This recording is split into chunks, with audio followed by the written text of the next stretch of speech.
नमस्कार मित्रांनो, टेट 2 आणि सेकंड टप्पा जो आहे त्याच्यामध्ये ज्या रिक्त, अपात्र आणि गैरहजर या ज्या जागा होत्या त्या ज्या जाहिराती आहेत जिल्हा परिषदच्या त्या पवित्र पोर्टलवरती येणार नसल्याची माहिती मिळते आहे।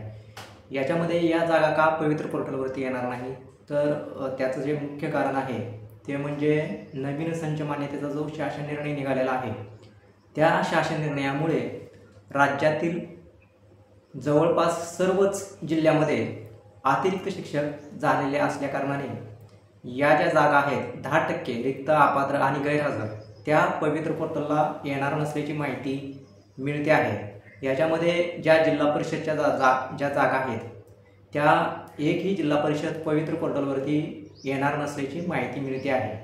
आता याच्यामध्ये या ज्या जागा आहेत त्या जागा पवित्र पोर्टलवरती येणं अपेक्षित आहे। याच्यासाठी काय करावं लागेल किंवा त्या कशा पद्धतीनं येतील तर मित्रांनो, जो काय संच मान्यतेचा GR आलेला आहे त्या GRमुळे राज्यामध्ये बहुतांश जिल्हा परिषदामध्ये अतिरिक्त शिक्षक झालेले आहेत। आता हा जो निकष आहे नवीन संच मान्यतेचा तो जर शासन निर्णय त्या ठिकाणी रद्द झाला तरच त्या ठिकाणी या जाहिराती किंवा या 10% ज्या जागा आहेत त्या जागा पवित्र पोर्टलवरती येतील। त्याच्यासाठी हा नवीन जो शासन निर्णय आलेला आहे संच मान्यतेचा त्याच्यामुळे राज्यामध्ये बहुतांश जिल्हा परिषदामध्ये अतिरिक्त शिक्षक झालेले आहेत। तो शासन निर्णय त्या ठिकाणी तात्काळ रद्द होणं गरजेचं आहे। आता तिसरी जी टेट आहे या तिसऱ्या टेटला जागा येतील का तर निश्चितच मित्रांनो, तिसरी जी टेट आहे या तिसऱ्या टेटला जाहिराती आणि निश्चितपणे जागा येतील। त्याच्यामध्ये जो काही आदिवासी विभाग आहे त्या आदिवासी विभागाअंतर्गत येणाऱ्या ज्या शाळा आहेत त्या शाळा देखील पवित्र पोर्टलमार्फत शिक्षक भरती होणार आहे आणि तशा स्वरूपाचा शासन निर्णय देखील आदिवासी विकास विभागाचे जे विभाग आहे त्या वेबसाईटवरती आपला जो शासन निर्णय आहे त्या शासन निर्णयाच्या वेबसाईटवरती एक GR आलेला आहे।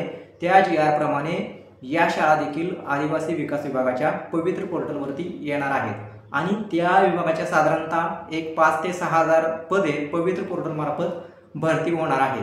तसेच आता जी तिसरी टेट आहे, नवीन टेट होणार आहे, या नवीन टेटला जागा उपलब्ध होणार आहेत। याच्यामध्ये आता जी भरती होती ती 80% पदमान्यता होती या भरतीला।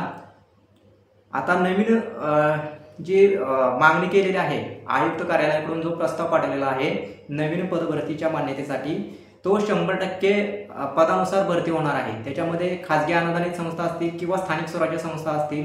पाठीमागच्या टेटला एकूण पदाच्या 80% पदभरतीच मान्यता होती, परंतु आता जे नवीन टेट होणार आहे त्या नवीन टेटनुसार 100% पदांना पदभरतीच मान्यता मिळालेली आहे।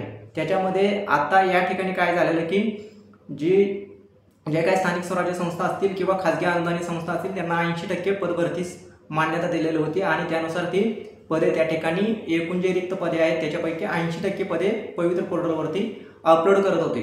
परंतु तिसऱ्या टेटला 100% पद मान्यता दिलेली असल्यामुळे त्या ठिकाणी सर्वच पदे पवित्र पोर्टलवरती येणार आहेत। त्यामुळं जी नवीन टेट होणार आहे त्या नवीन टेटला 100% पदभरतीच्या प्रस्तावास मंत्रालयातून त्या ठिकाणी मान्यता मिळालेली आहे आणि तिसरी टेट देखील लवकरच होईल।